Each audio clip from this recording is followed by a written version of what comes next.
Una sa lahat ay nais ko magpasalamat kay Ma'am Persida Acosta, Chief ng Public Attorney's Office.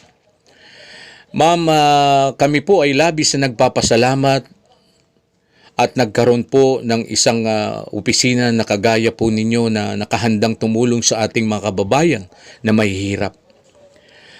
Dinulog po namin ang problema ni John Bert Arias Dongon sa inyong tanggapan sa kadahilanan po isang buwan na po na wala po siyang hearing at postpone sa kasong 1602 o Caracross. Kami po ay labis na nagpapasalamat sa lahat po na nag-assist na abogado po. Hindi ko man po mabanggit ang inyong mga pangalan. Maraming salamat po. Marami ding salamat kay Sir Al Golam de los Reyes ay nag-assist din po sa amin. At napakabait po ni Sir. Maraming salamat din po.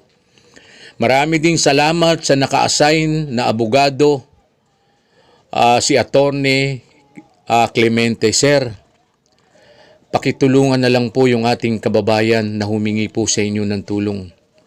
Dalangin ko po na kayo po ang hinipo ng Diyos na makatulong lalong-lalo na sa ganitong problema ng ating mga kababayan. To God be all the glory.